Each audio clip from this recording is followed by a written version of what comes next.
pagi, bagaimana kabar Anda hari ini? Saya rindu kita pun semua tetap terjaga kesehatannya.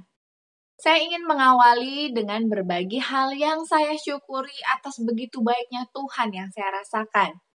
Kemarin pagi-pagi sekali saya mendapatkan telepon seorang abang senior dari kampus di mana saya berkuliah menyampaikan informasi berita duka di mana mertuanya telah diizinkan Tuhan untuk beristirahat sementara mendahului kita. Jadi saya pun berusaha untuk mencari informasi, dokumen apa saja yang diperlukan oleh keluarga abang ini untuk dapat terbang ke kampung. Karena abang ini belum divaksin, istrinya sudah vaksin kedua, dan ada seorang bayi kecil yang lucu yang juga harus pergi berangkat. Saya mulai mencari browsing informasi di internet, tapi informasinya kurang detail dan update dikarenakan sebenarnya PPKM ini selesai di tanggal 25 Juli kemarin. Namun ternyata diadakan perpanjangan lagi hingga awal Agustus. Sehingga berita yang di internet pun belum diupdate artikelnya. Saya berusaha mencari tahu di salah satu agen maskapai yang biasa saya belanja tiket. Saya tanya di CS-nya, apa saja dokumen yang perlu dilengkapi dan apakah ada tiket untuk hari ini. Tapi ketika saya menunggu jawaban itu cukup lama. Lalu datanglah balasan bahwa kalau ke kota Medan hanya diperlukan antigen saja. Tapi saya ragu, karena saya tahu beberapa orang yang masuk ke Batam harus menggunakan swab PCR. Lalu saya pun mulai mencari lagi, browsing lagi, adalah informasi bahwa untuk keluar dari Batam menuju Medan harus digunakan PCR. Akhirnya suami saya mendapatkan informasi di bandara bahwa betul, PCR lah yang akan diakui untuk melakukan penerbangan untuk semua umur.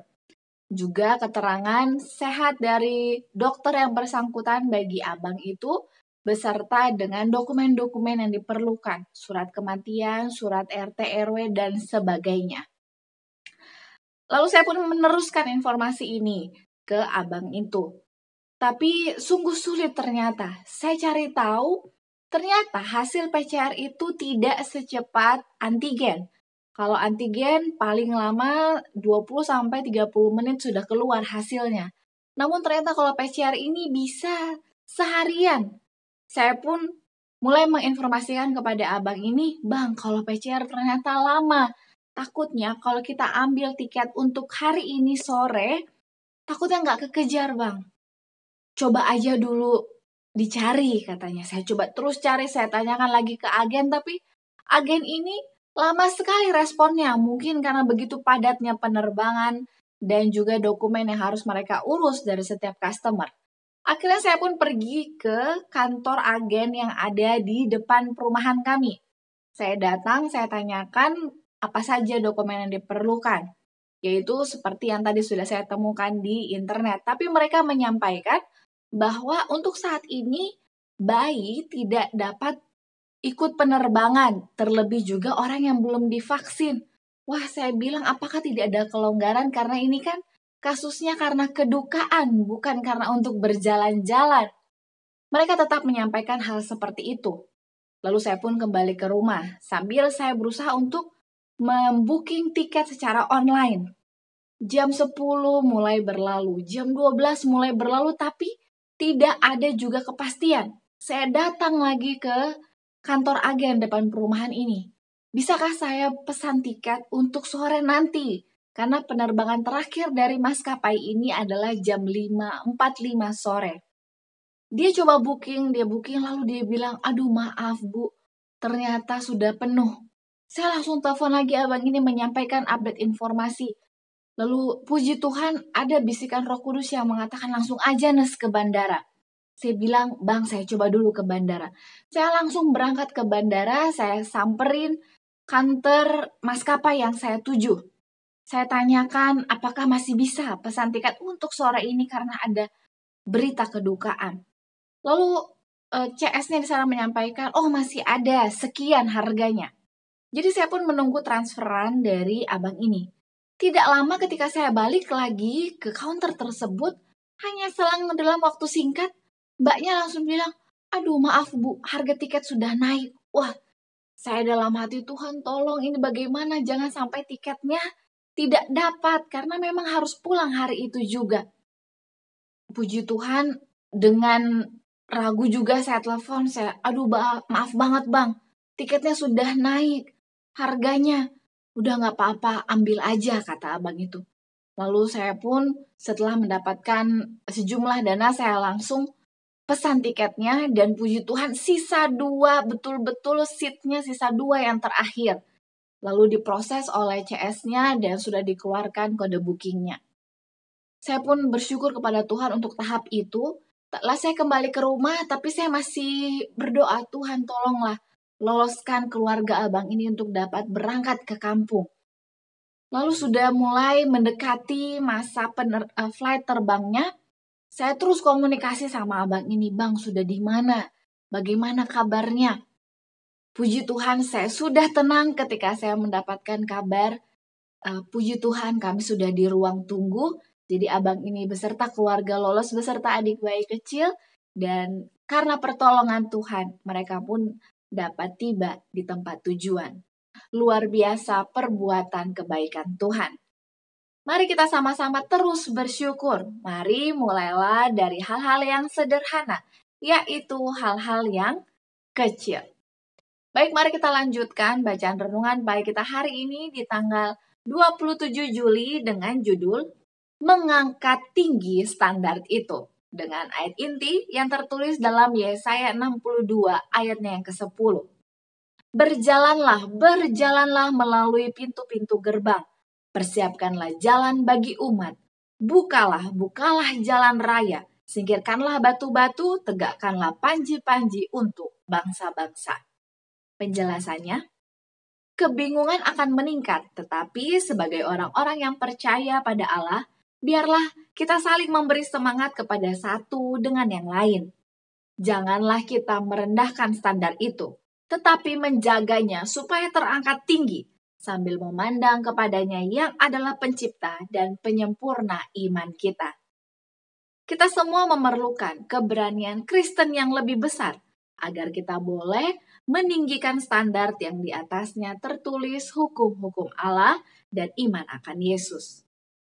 Kita sekali-kali tidak boleh berkompromi dengan para pemimpin pemberontakan. Kita harus mempunyai ketetapan hati yang teguh untuk melakukan kehendak Tuhan pada setiap waktu dan pada semua tempat. Biarkan kebenaran masa kini diterima dengan senang hati dan menjadi landasan tabiat.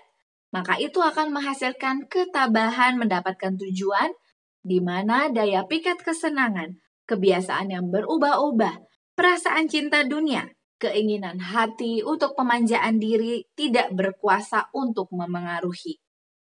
Kita mempunyai ilustrasi tentang kuasa yang mendukung kuat, yakni prinsip keagamaan.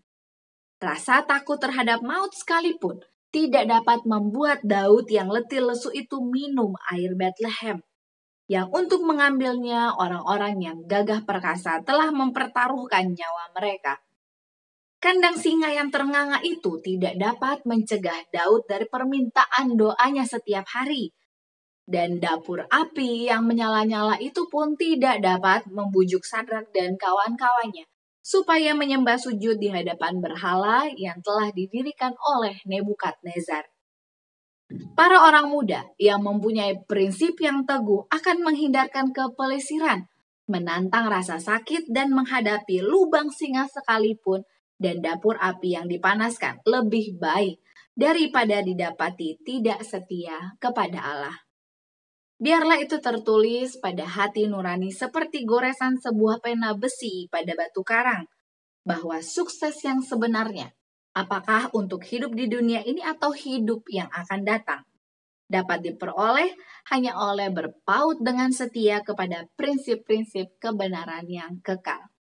Aplikasinya bagi kita hari ini, mari kita mendidik diri kita untuk memiliki tabiat prinsip yang tetap teguh, meskipun begitu besar tantangan yang kita dapatkan.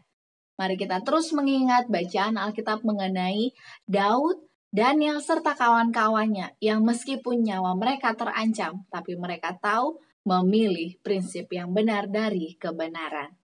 Mari kita terus meminta pertolongan Tuhan, terutama hari ini. Slogan kita, awali hari ini dengan renungan pagi.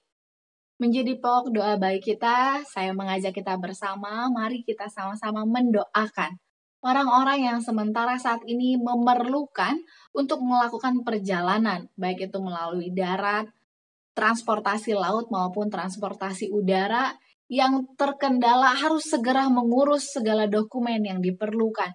Karena memang ketika ada kebutuhan mendesak, terburu-buru, waktu terus berputar dengan cepat, dan diperlukan banyak sekali dokumen yang harus diurus.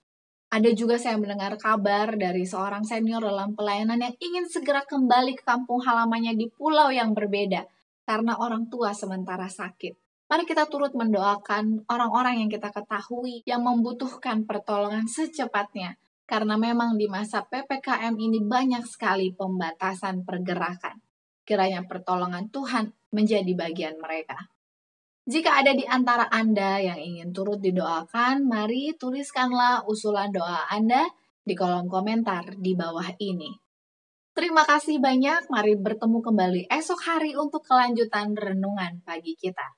Sampai jumpa, tetaplah menjadi pejuang doa dan mari kita jaga kesehatan kita semua. Tuhan memberkati. Amin.